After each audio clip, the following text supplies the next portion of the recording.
Olá, hoje o assunto é um que está na boca do povo, ChatGPT. Desde que surgiu, em 2022, foi uma explosão, né? Com certeza, chegou a 1 milhão de usuários rapidinho, 5 dias. E agora falam em mais de 200 milhões ativos toda semana. É impressionante. Exato.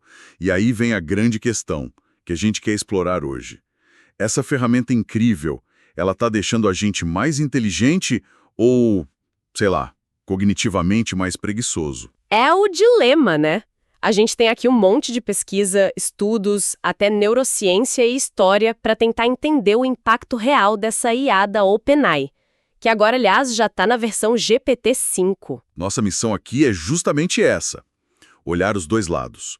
O risco do que estão chamando de dívida cognitiva e, por outro lado, a promessa de uma inteligência aumentada, talvez. Exatamente. Vamos tentar desempacotar isso. Então, para começar, essa preocupação com a dívida cognitiva.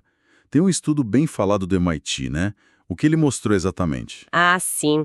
Esse estudo é bem interessante. Eles monitoraram a atividade cerebral de estudantes enquanto usavam o ChatGPT para escrever. E os resultados? Olha, foram um pouco alarmantes. Menor engajamento cerebral no geral e o mais preocupante, as conexões neurais ficaram mais fracas justo nas redes ligadas à memória e criatividade. Sabe? As ondas alfa e beta. Nossa, e teve aquela estatística chocante, né?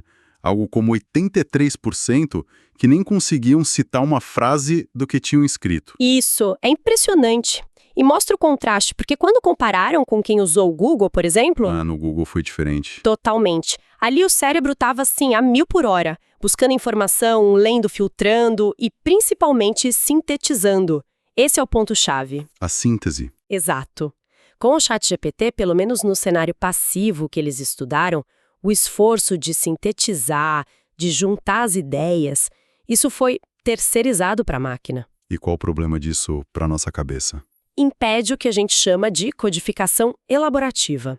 É aquele processo mais profundo, sabe? Que faz a informação realmente grudar na memória de longo prazo.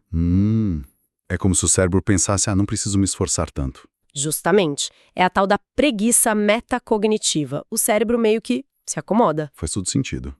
E isso leva a outra preocupação, que é o pensamento crítico, né?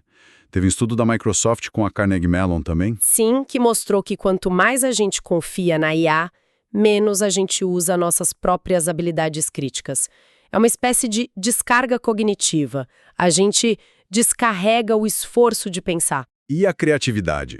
O pessoal do MIT também comentou que os textos gerados pela IA eram meio homogêneos, sem alma. Pois é, a IA tende a nivelar por uma média competente, mas que pode acabar tirando um pouco daquela faísca, da originalidade. Mas olha, essa ansiedade toda não é exatamente nova, né? Como assim? Se a gente pensar, lá atrás, Sócrates, pela boca de Platão, já tinha medo que a escrita gerasse só uma aparência de sabedoria. Gente cheia de informação, mas sem entendimento real. Verdade. E a calculadora? Gerou pânico de que ninguém mais ia saber fazer conta de cabeça. Exato. E o Google? O famoso efeito Google, né? A gente começou a externalizar a memória de fatos.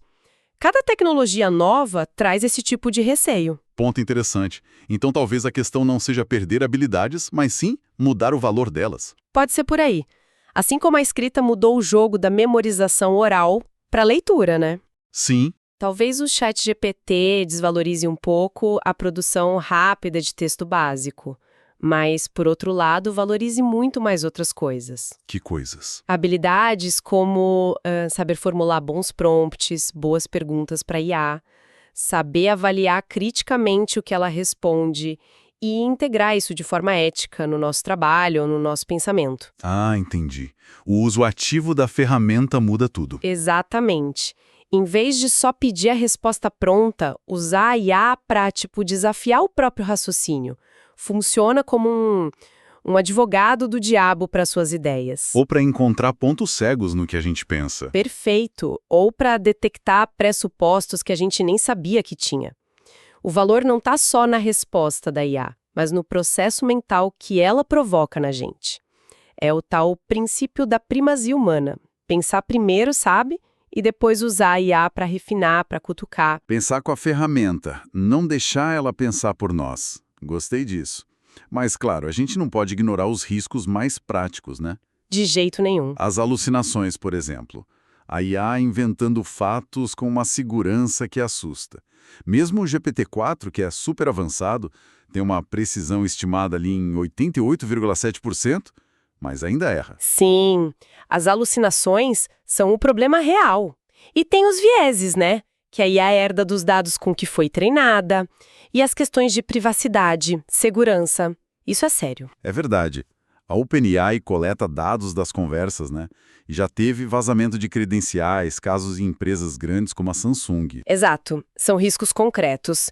E a regulamentação está tentando correr atrás, como o AI Act lá na União Europeia, focando em transparência, responsabilidade, principalmente para sistemas de IA considerados de alto risco. Mas a tecnologia avança muito rápido. É uma corrida difícil. Então, tentando amarrar tudo isso, essa ideia de mais burro versus mais inteligente é muito simplista no fim das contas. Com certeza, é uma falsa dicotomia. O ChatGPT parece funcionar mais como um amplificador Amplificador de quê? da intenção do usuário. Se você usa de forma passiva, só para ter a resposta pronta, sim, pode levar a um declínio cognitivo. Mas se o uso é ativo, crítico, ele pode, na verdade, expandir a nossa capacidade intelectual. Então não é sobre ficar mais burro ou mais esperto. Não diretamente. É mais sobre como a IA está recalibrando o que a gente considera inteligência. A habilidade crucial passa a ser o discernimento. Saber quando, como e por que usar a ferramenta. A gente está caminhando para uma inteligência híbrida, sabe? Inteligência híbrida. Gostei do termo. E pensando no futuro, com o GPT-5 e outras IAs mais autônomas, talvez a questão mais profunda nem seja o nível da inteligência, mas a própria definição dela, né? Exatamente. Como a gente lida com algo que gera resultados que parecem inteligentes, mas sem ter consciência, sem compreensão real como a nossa. É um desafio filosófico até. Totalmente. E isso deixa a gente com uma provocação final, né? Para todo mundo pensar. Se a IA consegue gerar conhecimento que parece super plausível instantaneamente, como é que a gente vai distinguir o que é autêntico do que é só uma ficção bem elaborada? Boa pergunta. Talvez o maior impacto do ChatGPT, no fim das contas, seja justamente esse: forçar a gente a repensar o que realmente valorizamos. Talvez focar mais em sabedoria, em discernimento, na nossa agência humana, nesse mundo cada vez mais cheio de máquinas inteligentes.